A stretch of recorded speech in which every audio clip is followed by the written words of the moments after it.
Invite all the speakers on the stage, starting with, we have Head of Shared Services India and Country Head India XXL. We have Aditi Shukla. Could you please join us on stage? And a huge round of applause. We have the Officer in Charge for Investment Promotion, MP State Electronics Development Corporation, Government of Madhya Pradesh. We have Avantika Verma. Joining them, the India GBS leader for Warner Brothers Discovery, we have Jaideep Agarwal. All right, so he'll be joining us in a moment. We'll move forward and also invite the rest of the speakers onto the stage. We have the Digital Transformation Leader, Global Digital Hubs Leader for Carrier. We have Kamal Sharma. Also joining them is the MD of Head of HSBC India Global Service Centers, HSBC. We have Mamatha Madireddy. Global Head of Data and AI for Xebia. We have Mayank Verma, as well as the VP and Head of Enterprise Solutions for International Markets and GCC India Lead for PepsiCo. We have Saravan, Chellamuthu. And to lead this discussion and moderate, we have with us partner from Deloitte India and Ramu. All right, so we're all set. So we have a stellar panel here, wealth of experience and knowledge, and we look forward to a fantastic discussion. Over to you, sir. Thanks a lot. Good morning, everyone.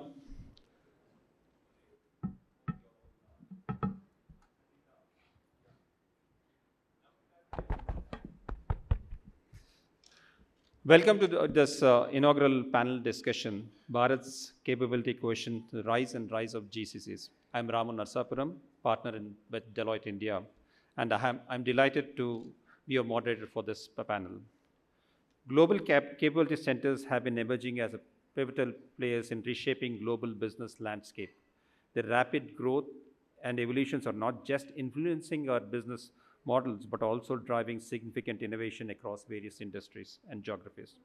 Today, we have an opportunity to explore how GCs are impacting our economic growth, technology advancement, and talent and development on a global scale.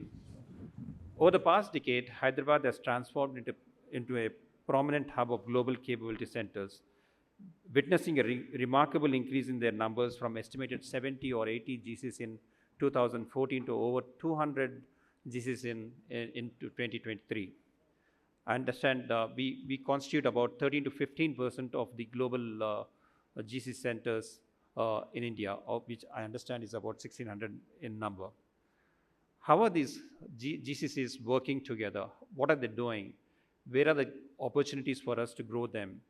And what we need to do to really bring a change in our approach to these GCCs? Some of the conversations I'll be leading with the panelists today. Let me have the pleasure of introducing the panelists. Mamatha Madireddy is a Managing Director and Head of HSBC India Global Service Center at HSBC. Mamatha leads HSBC's Global Service Center in India, focusing on operational excellence, innovation, and strategic alignment. Avantika Verma is the Officer in Charge for Investment Promotion, working with the state of Madhya Pradesh. She has been involved with ITES ESDM policy for state since 2012. Recently, in 2013, ITES has been awarded as one of the best policy in the country with a go-getter attitude to bring the investor to the state of Madhya Pradesh. She has also received National Award for implementing excellence in IT. We have Avantika Shukla. Avanti Shukla is the Head of Shared Service India and Country Head at AXA XL. Aditi oversees AXA XL's shared service operations in India, driving efficiency and strategic initiatives. We have Kamal Sharma. Kamal Sharma is the Global Connected Hub Leader, Carrier Corporation. Kamal leads digital hubs across India, Mexico, and China, driving digital transformation and innovation through cutting-edge technologies like IA and platform engineering, while fostering a collaborative, inclusive culture for business success and employee growth. Jaideep is yet to join us, but Jaideep is the India GBS leader for Warner Brothers Discovery. Jaideep manages India Capability Center for Warner Brothers Discovery in India, enhancing operational effectiveness and expanding the functional footprint. We have Saravan also. Saravan is the VP and the Head of Enterprise Solutions for International Markets and GCC's India lead at PepsiCo. Saravan leads strategy, deployment, and sustains all the large-scale IT solutions for international markets, and also heads the India GCC initiatives for PepsiCo. And Mayank Verma is a global head of data and IA at Xebia. Mayank drives global data and AI strategies at Xebia, focusing on leveraging data for innovation and business growth. So let me commence my questions with the panelists. I'll join them.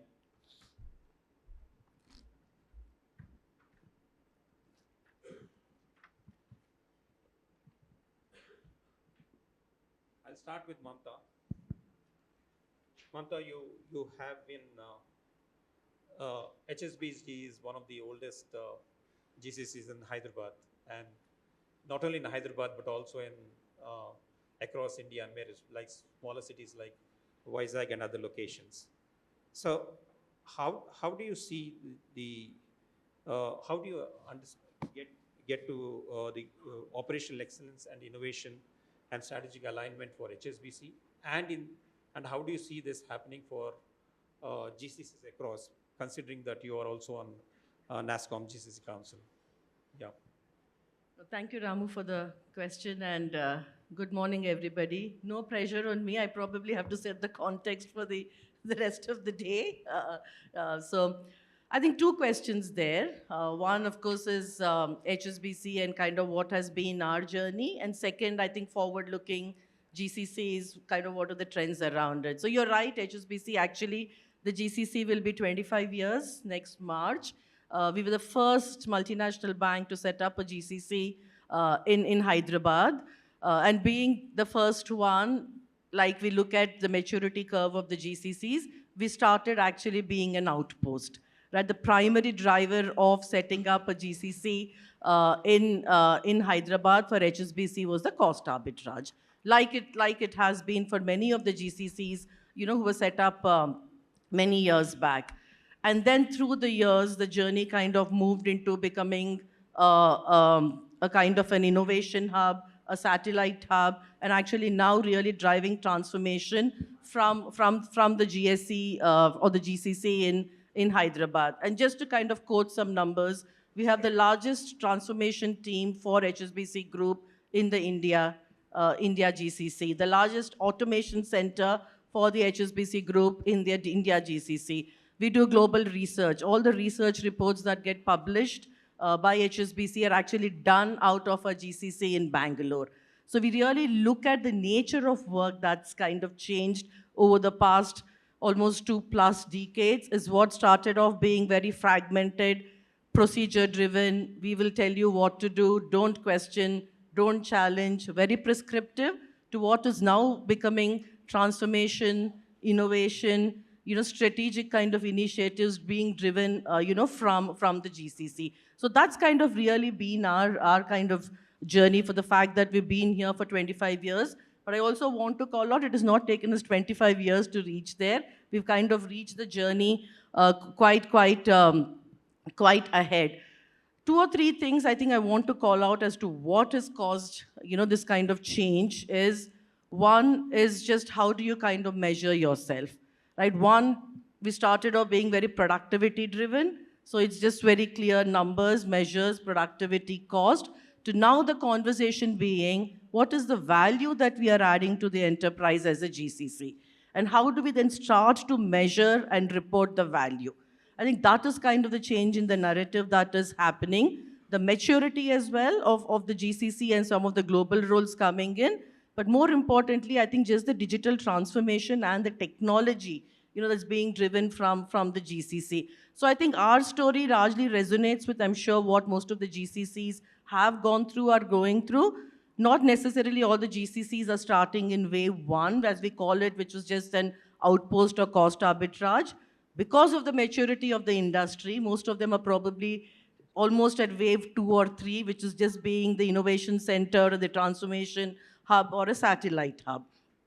I think future trends of the GCC, and I've just taken on the NASSCOM GCC chair, and it was a conversation in the NASSCOM EC as well yesterday, is we are entering into what we call as the exponential value creation zone. Right? There is absolutely no doubt about it. When we're talking about Bharat and rise of GCCs, that is where we are. It is the exponential value creation zone. But what is it that we need to watch out for? Or what are really the opportunities? Again, two or three things if I can call out. One, we keep talking about talent. Yes, there is abundant talent that is available in India, but the question we need to ask ourselves is, do we have relevant talent available? Right? And that's the word that we need to start adding to the word talent, is relevant talent. And to make that happen, the way we see it is the interaction, collaboration between industry and academia has to get institutionalized. It happens quite a lot. Each of our organizations work with various universities, right, to develop the right talent for our own organization. But this needs to get institutionalized as an industry. So that will be a key trend that we will start to see, is far more collaboration between the industry and the academia. And how do we absolutely institutionalize this? I think the second one we have to really think about is global roles. Right? Hand on heart, do we have the right capability, the right skills and experience today to set up a lot of global roles in the GCCs? Maybe we have, but there's a lot more to do, because we do find a dearth of talent at the global roles as well, which will then be linked to decision-making moving to the GCCs. Again, it happens in certain GCCs, in certain pockets. Again, now institutionalizing that as the way forward for GCCs, I think will be kind of the real next trend. I think one for us to watch out for, not necessarily action as a GCC, is the geopolitical situation. Right? What is kind of happening around India? What could be the possible impact on, let's say, supply chain, etc., is something that we really need to kind of watch out for. I mean, we all saw what happened during pandemic, right? That kind of strengthened and consolidated India's position as a GCC capital. But this, again, one for us to kind of watch out for. So just in terms of trends, I think talent or relevant talent, one ask from me, from everybody, would really to start thinking about relevant talent, global roles coming in. We will continue to be the AI innovation center. How do we kind of consolidate that position? And one of the questions we need to really ask ourselves is, how as GCCs, we actually contribute to India becoming Atmanirbhar, and how do we contribute to Viksit Bharat? And like I said, we are getting into the stage of the exponential value creation zone. Exciting times ahead. It is just the rise of GCCs going forward. Thank you, Mamatha. Thanks a lot. You talked about Atmanirbhar, so I will like to move to the government sector now. So, Amintaka ji, you have been involved with the Madhya Pradesh government for several years, and you have been working on building the ITS ESDM investment promotion policy for the government. How do you see that, how is Madhya Pradesh emerging as a GCC hub? And especially, what are the specific advantages that you see in tier 2 cities like Indore offering GCC compared to other larger cities? Because we have seen that large number of GCCs are coming in the metro areas, but Madhya Pradesh has been trying to get them into the other location also. So we would like to understand from you, from a government perspective, what you are doing, what is that you are trying to see the rise of these GCCs. Well, welcome and good morning to each and everyone. We are coming from City of Lakes. We are coming from the financial capital of Madhya Pradesh. We are focusing on GCCs, though we have started very recently. So the plans are still in a very early stage, but we are sure that after Karnataka, we will come out with a policy. So very soon we'll be launching that also. That is one thing. But apart from that, Madhya Pradesh is a place where you have abundance of skilled manpower. We have got all the national institutes present there. We have got IITs and IIMs. And definitely we are going ahead, and what Mamatha ma'am just said, that there has to be a collaborative association for academia, industry. So we have been going around pitching that also. We are taking the industry requirements transferring it to the academic institutions. Government is getting involved in that. If any changes in the policy or the curriculum is required or any upgradation is required, definitely we are going ahead with that. Apart from that, I will definitely say that Bangalore is full, Hyderabad is full, many more cities are full, but Madhya Pradesh being the tier 2 cities, it has got multiple tier 2 cities we have, Indore, Bhopal, Gwalior, Jabalpur, and second in the line is also like Sagar is coming up, Riva is coming up, and more and more Ujjain. So we have got a lot of places where these industries can be established, GCCs can be established, and with the policy when we have, apart from that, we have a lot of willpower to bring you here. We have the attitude of go-getter now. With the last few months, we have been traveling around in the entire country. We have been to Coimbatore, we have been going to Bangalore, we have been to Mumbai. Today, we are in Calcutta. The entire government machinery is in Calcutta. So I'm here with you all so that to convince you, yes, you have to come to Madhya Pradesh. The policy is lucrative. Policy is one of the best in the country at comparison and beyond policy. We are there to offer you and take your wishes forward. So government of Madhya Pradesh is all out to invite you all. Come and explore, come and see, and then decide. This is what we want. Thank you. Thank you, Avantika ji, because so adding on to Yes, definitely, with warm heart. strategy perspective, what are some of the key factors that organizations should consider when setting up or expanding GCCs? How can they ensure the centers deliver maximum value, considering that she's inviting you to Madhya Pradesh to smaller locations, and we are trying to expand. We are looking at growing these organizations to a next level. So how do you see that this growth comes about? Thank you for that question. And before I move on to values of GCC, I mean, Madhya Pradesh is a beautiful state. I think what they did for their tourism is beautiful, very innovative. I'm sure they'll come up with something innovative in the GCC sector too. So I wish you all the best there. Talking about value of GCCs, let's take a few moments to understand what does value that a GCC brings in, and then we can come on. I think the strategy part will flow naturally from there. So,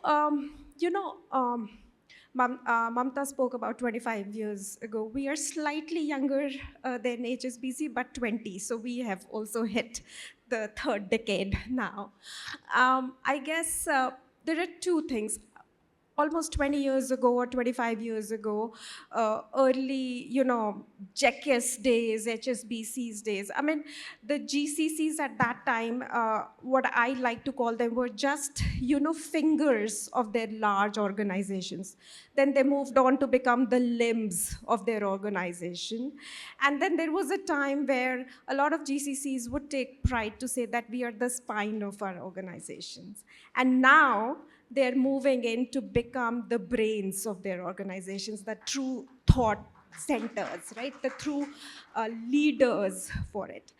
And it comes with, and it's a armor of its parent organization that helps them gain the competitive edge.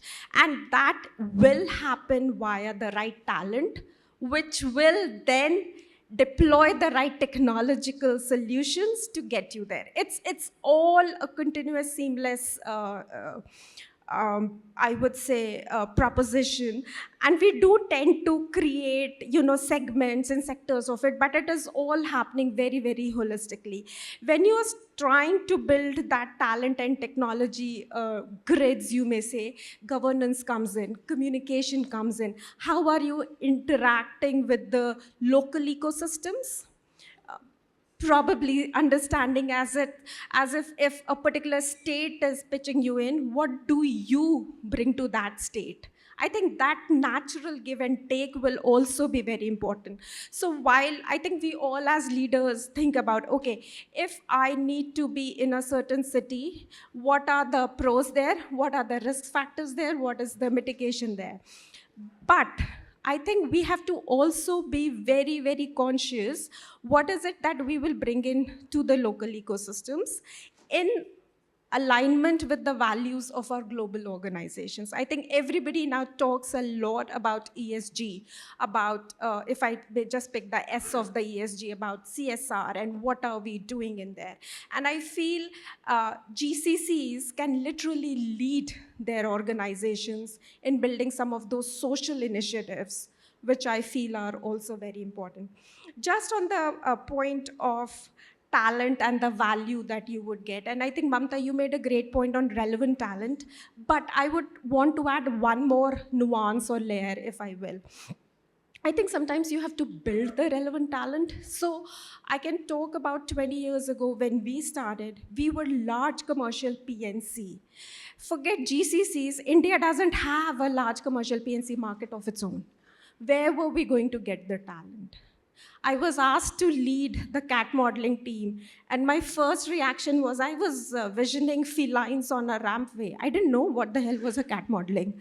And you had to learn. You had to learn, and we have created and incubated talent that is absolutely fit for that industry, even if the own India large PNC market is probably 10, 15 years behind. So sometimes relevant talent also needs to be built, and for which you have to create the right internal learning and development solutions, which then start adding value to your global organizations. So I think it's a complete ecosystem, Ramu, that allows you to choose and bring in. And we have to balance a lot of factors to get there.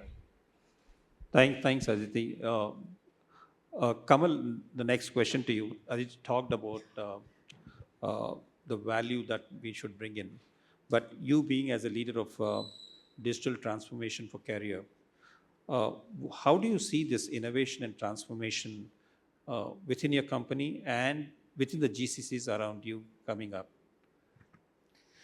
Yeah, good morning, everyone. Interesting topic and very happy. I think GCC is the most viral word for last 12 months. So glad I'm talking on that. I think for us, it was a little bit interesting journey because we started about this journey about 4.5 years back. And we had an opportunity to learn from the other GCC groups, leaders, in terms of what went well for them and what didn't well. So accordingly, we molded our strategy pretty quick. So our story starts when UTC and Carrier and Otis, they all got into a different groups as a standalone company. And that's where the Carriers GCC came into picture. So we started from Hyderabad, and we were very clear, right? To give you in some instance, we took innovation and transformation as a center stage for our hub strategy. Now, the challenge was everybody is talking about innovation, right? So we were very clear that we need to be very, very tangible when it comes to innovation and transformation.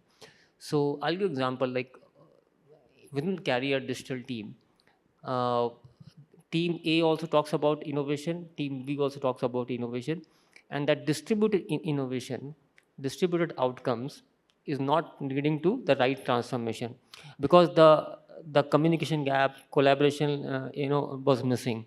So what we did was we were very clear that we will not create competition. If the country in India has got a hub, give them a full accountability, ownership, along with the seat on the table to make the decision, to ideate, to execute innovation, to define innovation. So that's why you see, if you go to Carrier's entire persona as an organization, Carrier is thriving on platform and their connected world. So very happy to share that Carriers, all the platforms will be delivered from India, be it Links Fleet, be it your Abound, which is like backbone of the Carrier's product, which are getting connected to the cloud. So I think we did a very bold move there. The second thing what we did was there was another buzzword, AI. Huge pressure from board as usual. So so that's where we thought, how do we bring this AI play to more in a unified fashion, and that's where we announced that the entire AI COE will establish in India. So we have already kickstarted the operations in Bangalore, where we are establishing the complete 100-member AI COE, and we will deliver the entire use cases from end to end. The third thing is the innovation itself, right? We were very clear that if we need to do innovation, we need to own that strategy. We will define it. Today, if you see in the carrier, the innovation entire framework and the platform is being ideated, executed, and governed from India. So it started in India, and then we moved to the other states, other countries. So that is on your innovation and transformation side. But if you see largely, we also realize that we also have the other hubs which we need to nurture and grow. So our strategy was very clear that we need to connect these hubs from talent, culture, and strategy perspective. So we got in China, we got in Mexico, and in India we have two centers, Hyderabad, Bangalore. So these four centers we brought in under a single umbrella to make sure they don't compete each other. Plus, every one of them has got a unique hub persona. So, like my Mexico hub focuses on creating a factories of future, right? Then my China hub focuses on China to China strategy, plus extending the transformation to the neighboring countries because the language and cultural focus. And then India, we were very clear because the availability of complete value ecosystem. We said India will be digital twin, the second headquarter for the CDO. So today, if you see in India, we run complete budget planning for CDO office. We completely manage the spend management. Entire communication engagement for the CDO office is being done from India. Those are like not a back office operations. These are the very front facing decision making processes which we are running, because it's like it shows, exhibits how much trust and credibility we have got in the on the seat. So all this resulted in moving us to the right seat. So that's how we have ended us. Thank you, Kamal. Jaideep, welcome. Um, During our conversations, you were mentioning that your GBS function is very crucial to the global operations, as Kamal was mentioning that he was trying to bring everything into one floor. So can you share some of the key achievements or initiatives that highlight the success of the function that you're running? Because you've come from a very different industry altogether. Yeah. Yeah, okay. So, good morning, everyone. I know I'm late. Apologies for that. Quickly, just to give you a background of who we are, Warner Brothers Discovery. We're in the media and entertainment space. I say we are the new kid on the block as it comes to GCC. Just 1 year old. Literally yesterday, we completed the first year of opening up of our center. So, however, the way I describe it is we are a startup with a 100-year legacy. Warner Brothers has completed 100 years in the entertainment industry. So, I mean, it's very interesting to see 25 years, 20 years, 5 years. And our mandate is very clear. We have to collapse those 25 years into 5 years, period. So, whatever it has taken people to reach that particular stage, I don't have the liberty for the next 20 years to get to that stage. Now, sitting here on this panel, at least there are 3 different places I have taken some of our visiting leaders to. Mamatha, you were not there yesterday. I was there at HSBC. Kamal has hosted us. Pepsi has hosted us. And what it propelled was, we spoke about global roles. We started with hiring one of our global data and analytics leader in India. Why? Because the ecosystem here told us very clearly that you can have global roles here. And by the way, these are the people who are holding global roles here. So it immediately, our CIO said, nothing doing, that's where we are going on this one. So I think the camaraderie, first of all, what we have seen amongst the GCCs here locally in the Hyderabad ecosystem has taken that conversation to a totally different level. So I would really like to thank everyone who actually has helped us achieve what we have done in the 1 year. Now, where are we looking at on a go-forward basis? Clearly, I think the mandate starts with corporate services, right? Think of finance and accounting, think of human resources, think of IT, think of product engineering. That's where the mandate is starting, and that's the direction of travel we have taken clearly. There are people who are asking me, are you making movies here in India? No, we are not making movies here. Let me clarify that very clearly. We are a GCC, though one of the biggest pushes I am trying to do with our studios businesses. So if we were to just give you our fundamental business model, we are in the business of creating content. Our CEO says we are a storytelling organization. We tell stories. So there's the studios, which creates content. Content can be either distributed through theaters. There are movies out there you watch in theaters. It's on our streaming platform. Max is a new streaming platform which we are launching globally. Or you see it through linear channels like a set-top box, etc. And all. So as we create that content, there's a lot what goes on between the time you get a raw footage, be it in terms of VFX, animation, or a live shooting, and the time you actually see the final product out there in the theater. We call that areas of post-production, content operations, whatever you may call it. And each of us have that, right? There are banking-specific things which are there truly for survival or whatever. So that's the space. So within year 2, I am pushing, hey, can we start doing or bringing that kind of work over to India? Now the question I'm getting is, hey, do you really have talent to do that? And goes back to the whole aspect of talent. So yes, there is some talent, and then we'll have to make talent, right? The whole question of make versus buy is still relevant. Maybe not in corporate services spaces like finance and accounting, HR, or IT, but in domain-specific spaces, we still probably have to make talent, do the tie-ups, etc. So that's kind of been our journey in terms of where are we going. Our CFO is absolutely clear, CIO is absolutely clear, where do we want to go. Just one or two other things I'll add is, Max is a new platform. It's the global streaming platform where we have merged multiple other streaming platforms as Warner Brothers and Discovery came together. And as we are rolling out globally, we are pretty much following that, and that's the idea of creating the GCC here in Hyderabad.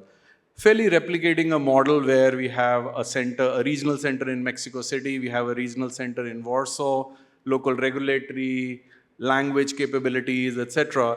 But then as we are bringing a lot of standardization, optimization, and innovation, that goes through a global hub based out here in Hyderabad. So that's kind of, I would say, been our journey, a 1-year-old journey, and hopefully I'm trying to say very modestly that maybe in 2 to 3 years, I'd like to be equally as mature as somebody who spent 20 or 25 years building up that center. So that's where we are in our journey. Thank you, Jaideep. I think the whole conversation is revolving around talent now. So I would like to ask Saravan, what are the different strategies? Because we are seeing talent appears to be the key component that every one of you are concentrating on. So what are the different strategies are in place to attract and retain top talent in organizations? Because with the number of GCCs coming in, the policies to retain and policy to hire, all this goes to different channels. And also, how do you see GCCs contributing to Bharat's talent ecosystem development? No, thanks, Ramu. Good morning. Good morning, everyone. I think partly Jaideep answered to some of these questions too, right? So it's the additive effect. We started our GCC journey 5 years back, and we didn't have 20 years time to start maturing. And we started off with the value equation. Okay, what value we could add to the business outright. And the talent is available here. I think thanks to all the the predecessors, the HSBCs of the world. The talent is there because of all of your presences here, right? And we were able to scale up the talent in thousands of number in just like few years of time, and despite the COVID situation. And that is something, to me, incredible, right? Everyone looks into India from a global lens and says that, wow, what kind of a talent we have in place. Now, how does this going to help the India-Bharat equation? For me, it is, we have the talent, we have the skill, but is it the relevant skill? Is it the relevant talent? Yes, in some areas we have, and we are able to nurture that. In many areas, we are building the skill, right? And that's the exposure the global companies are providing to the India talent. I mean, you may know a tool or a technology, but it doesn't mean anything unless you apply that tool and technology to your business process, to understand how to harness billions and terabytes of data and take some value out of it. I think the GCs are providing that unique opportunity to the India talent to really create new business models, new business opportunities, and scale from there. Now, my wish is that at some point of time, the Atmanirbhar Bharat's vision of some companies established here became a global company, right? And we establishing the GCCs outside India, or even in India. That is a wish, but we need skills and talent, and these companies are providing an incredible value to the talent equation. Now, I also have another view of the installed talent base in GCC, which is close to 2.5 million people at this point of time. But that number is nothing when you compare to the 2 million people graduating every year, right, in India. And we have a long way to go, right? I think for India to become Atmanirbhar Bharat, it's 8 million jobs a year we have to create. So the GCCs are hunger to create more. In fact, in PepsiCo, we want to create more job opportunities. So if the academicians and the governments can participate and skill the talent base to make the graduates skillable or employable immediately, then the GCCs will be even more exponentially growing in India and providing that the virtuous cycle. We have already initiated that. We are collaborating and we are doing it with the industry now. Awesome, What industry needs, we are there to serve that. Awesome. And just for we are just opening a plant in Ujjain. So I'm just reaching out to you sure. after this. Awesome. I'll not leave that opportunity. Awesome. Just to finish my sentence on the last question, the attraction and the retain part. What we PepsiCo did is not differentiating too much, but we just did the basics right. We all talk about the EVP, the employee value proposition. We planked around the 4 pillars: people engagement, people growth, people development, and people recognition. And we constantly refine with our lens to say what differentiated things we can bring every month, every period, every quarter, and try to make it competitive, right? The competitiveness is the whole story now. Now, all of us here are going to compete for the same talent base. Now, what kind of a differentiated value that we can provide to the talent to be attracted and to be retained, this EVP plays a lot of role.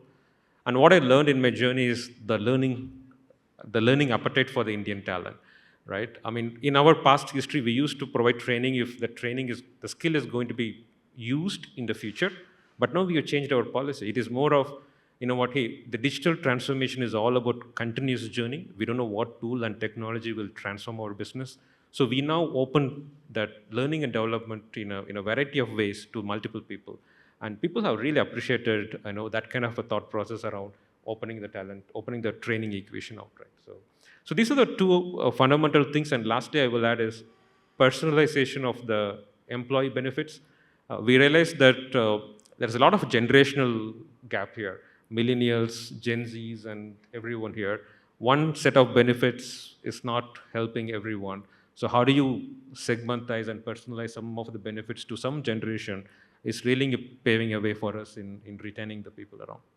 So that's how I will summarize it. Thank you.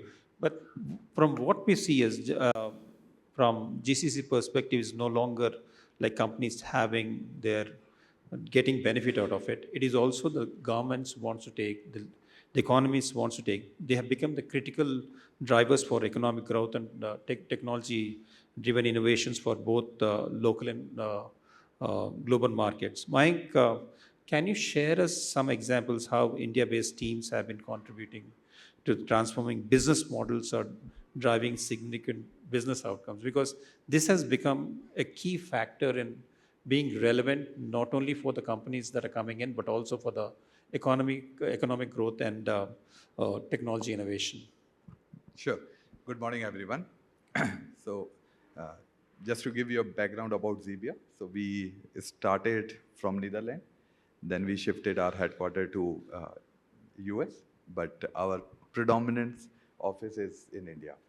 So at Xebia, we partner with some of the largest enterprises in the world to provide end-to-end support on the digital transformation powered by data, AI, and Gen AI. We operate in many geographies, and we combine our global workforce with India Capability Center to generate a significant business performance value for our clients. We don't look at India Capability Center for cost arbitrage or operational efficiency. In fact, it serves us as a revenue engine, growth engine, and innovation hub. At India Capability Center, we have developed many next generation platforms, solutions, to name a few: Xebia-based data and AI platform, scaled Gen AI platforms. And these are helping us to solve a real world problem for the clients. To give you some examples that how these assets accelerators are solving the client problems, we have developed a scaled Gen AI chatbot for one of the largest global banks in the world. It serves 85,000 customer query in a week and brought 30% operational efficiency in terms of the query handling process.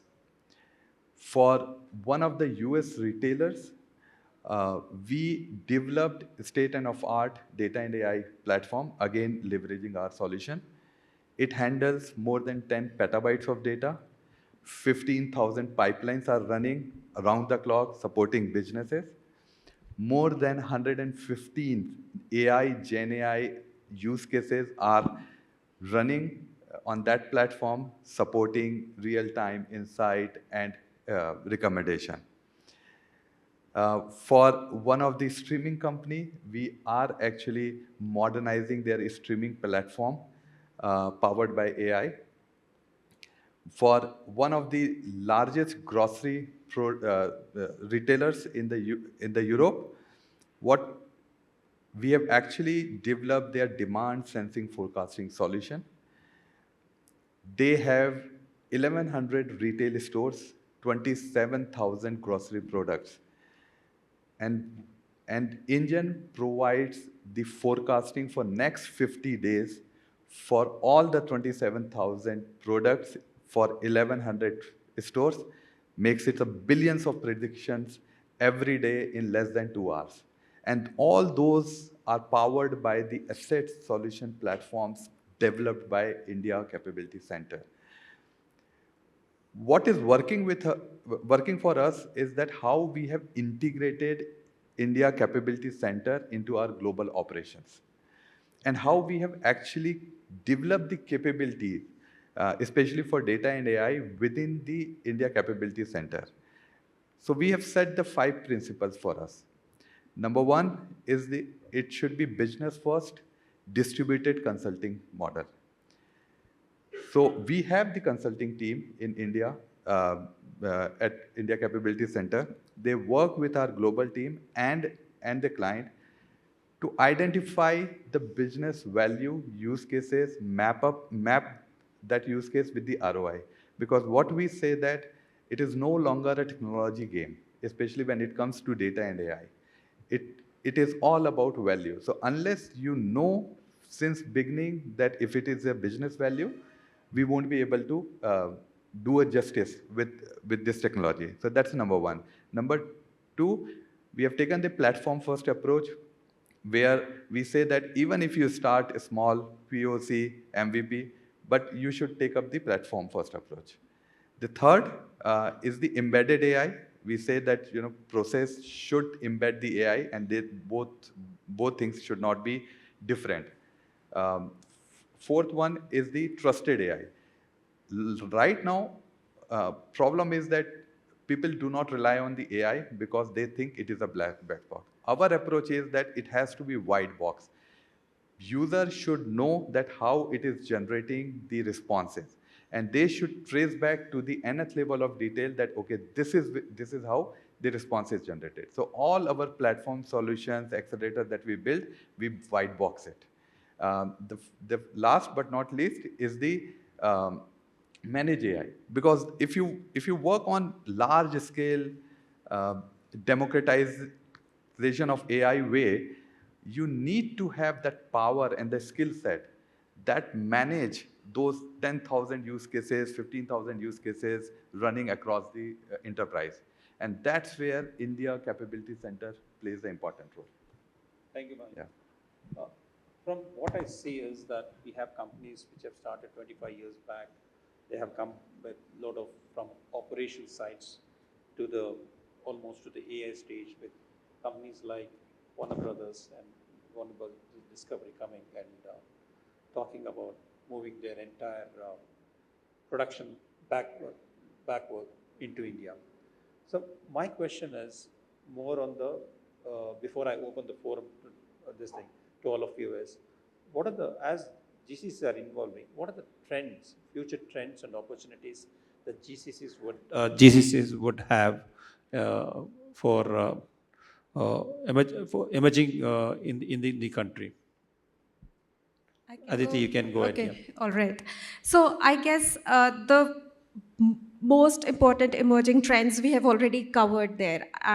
But I would once again reiterate for the benefit of the audience, I think global roles as we talk about it, or creating succession planning for your current leaders sitting there, and that talent coming from GCCs. And this is not going to happen overnight. So what you would see is that there is a very huge emerging trend in investing in the development. So the kind of training modules and the development training centers that you would set up, which will create that talent that is fit for those global roles when they come in. So I feel that that is one of the biggest trends you see, and that in turn brings in the value that we all have been talking about. So that's one.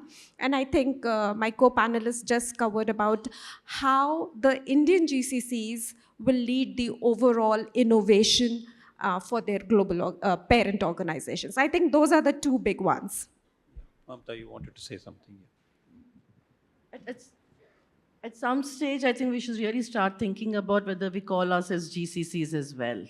Right? We are the enterprise as far as I see. Yes, we are a GCC, but I think it's just that positioning in the entire enterprise, I think has changed, has started to change, but I think that is where it will kind of gain a lot of momentum, that it is an organization's office in Hyderabad, or it could be in Sheffield, or kind of wherever. I think like Aditi said, global roles, I think for sure. I think the trend we will obviously see more happening and accelerated, and I think all the co-panelists spoke about it, is kind of AI and Gen AI, and how the India GCCs can be on the front foot in driving this innovation and driving this transformation.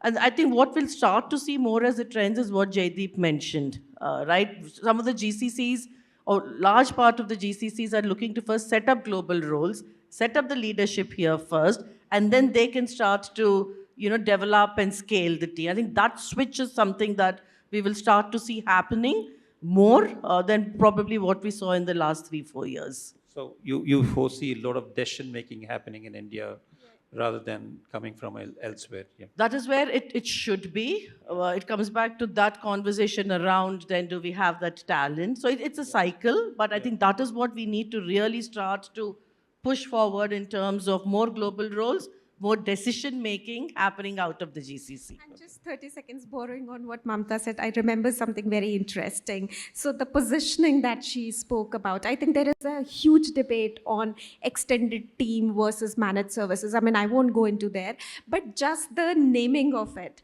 So a lot of GCCs now like to call themselves Innovation Center. The most innovative name I have heard recently is a Value Acceleration Center. So we are seeing that too changing, how the GCC is being positioned internally and externally. Right. I have several questions, but I will open the forum because we have a couple of minutes left. So if there are any questions from the floor. This is Abhinav from HSBC. One thing that I wanted to understand from all the leaders is like we're talking about Atmanirbhar Bharat, Viksit Bharat, but then the startup culture that we have in India, how are GCCs supporting that culture to make India really a Atmanirbhar and Viksit Bharat? You want to take? I think from that point of view, many of the GCCs, like which I am aware of, and take example of Carrier, for which I am part of, I think the local focus is there always to start with, right? So I don't want to go to states and do my testing on chillers. So for me, when I'm creating a platform, my go-to place will be India, where I would customize my platform to suit this market. So recently we have announced about 800 million investments in India. That's completely focused on this market, and a large portion of that is being driven from the GCCs when it comes to the product development for this market. India being a little bit complex market, it needs a different kind of attention and the commercials and the economies of scale. So I think that factor is what we are supporting big time. But the opportunity here is, as the technology is emerging, right? Every year we hear a new word makes an entry into the tech stack. So I think that's also is very important and crucial, that how fast you can bring the technology to local markets, right? So that will also help. So if you see the kind of air conditioning or refrigeration products which are like in the state today in US, it is taking time to reach in India. But with the GCCs being present here, I think that is scaling up pretty fast. So it's like almost equally the same kind of product getting launched. I mean, I can just add just one thing. Sorry, didn't mean to cut it off. I think when you think of it from a people process technology perspective, Viksit is developed fundamentally, right? So what are the people process and technologies which are being leveraged in those developed markets? The GCCs are pretty much following the absolutely same set of people processes and technologies in our local domestic India market. I think that's the contribution which GCCs are doing from a global setup. Be in our industry, a movie 10 years back, 15 years back, which used to be released, say, based out of the US, it would take 6 months for it to be released in India. Now, we are practically releasing the movie absolutely at the same time when it is getting released globally on this thing. So I think we are already there on that path. I think the aspect is, from a services perspective, I feel strongly we are already there on the path. Probably it's a bit more on the manufacturing side where we have that more push to support the aspect, I would say. Yeah, I think. I'll add third thing. I think the question of Atmanirbhar Bharat is gone. I think we are there, and it is a reality. I think the question we should ask is that Vishwa Nirbhar on India, Bharat, right? That is where if you look at the industry is going. And especially on the data AI side, if I give you some statistic, 80% of the data that AI needs are being generated by India and Indian people. If we don't generate it, AI will not flourish it. The second thing is, if you look at the kind of algorithms that the startups in India are developing, the world needs them, right? So right now, the data we generate, tomorrow we will generate the AI algorithm, and and probably in near future, we will generate the value as well. So I think that is the approach, and that is a mindset on which we have to work. No longer Atmanirbhar Bharat, but the world has to depend on us. If I just expand the question a bit, right? Whilst you picked up the question of fintechs, I think for the GCC, it's all about the ecosystem, right? The partnership with academia, with fintechs, with government. I think the entire ecosystem has to work in such a seamless manner that will then help what we are talking about, taking the GCCs. I think we're projecting that by 2030, it will almost be a $99 to $105 billion industry, right? But for that, the ecosystem plays a very, very critical role. Yeah. I think just to add on to that, right? Within PepsiCo, not just in this company, many other companies are doing it. We have a PepsiCo Labs, And the main idea is that being a venture capitalist, seed fund the startups across the world, not just in India, and leverage the technologies and the new business transformations that we bring to the table. Sad to note that we are not able to scale up the startups in India. We are able to scale the startups in Israel and Bay areas now. The technologies that our India startup teams are doing is still not coming together well, although there are a lot of promises. But GCCs in India is helping a lot to bridge that gap, mentor the startups in India, and really see how they can add value to the table.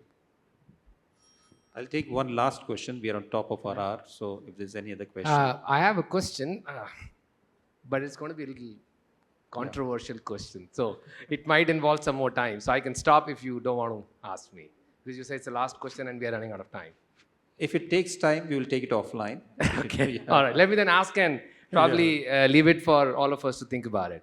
I think one of the topic which is really troubling me from last 2 days is what has happened in one of the big consulting firm. I'm not going to name any company right now. Really, really troubling. And a 26-year-old new person who started career lost her life. I think one of the question which troubling me from last 2 days is this related to GCC? Now, my question to all of you is, by the way, my answer is yes, but would like to hear your viewpoint here. We are talking about growth of GCCs. We are talking about more and more GCCs coming. We are becoming the center of the world, as you rightly mentioned. We absolutely want to aspire there to be there. I think the fundamental question comes back to us is while we are doing that, there are a lot of services and consulting organizations which are actually losing this talent to somewhere else. Yeah. And I know somebody has made a big statement yesterday also, no, it's a bigger pie, we can do all of that. But that's actually creating a lot of challenge or competition within the service organization, which is resulting in actually creating more pressure on some of the people who are joining the organization because they want to grow in the organization. I hope you're connecting the dot. Yeah, I think I got your question. Yeah, so my question to all of you is, and I think probably a thought for all of us as a leader, if we are trying to become a global organization, are we leaving aside well-being of our employees? I know we have a lot of things in well-being and we can all talk about it. Are we really focusing there? Are we really thinking about that well-being of especially the new generation is something we need to do something about? I'll just leave it to you guys to kind of I think this ponder. needs a larger debate, but I'll close that question with one statement from our leader. He has been talking to all of people with one statement: work with heart, deal business with mind. That is what we have been doing. And that is the message that has been given by a leader, not to one, but everyone in office. I think I'll close with that, primarily because this is a subject which needs to be introspected by every one of us. I think my leader has covered it very well with one statement: work with heart, deal business with mind. Thank you. Thanks, everyone. Thanks for your time. Thanks, my I dear want to panel. add one thing. Whether it is GCC, whether it is government, whether it is anything, any entity, but when we are dealing with humans, we have to be human. That's all. Thank you, Aditi. Thanks, everyone. Thanks, my dear panelists. Thank you so much.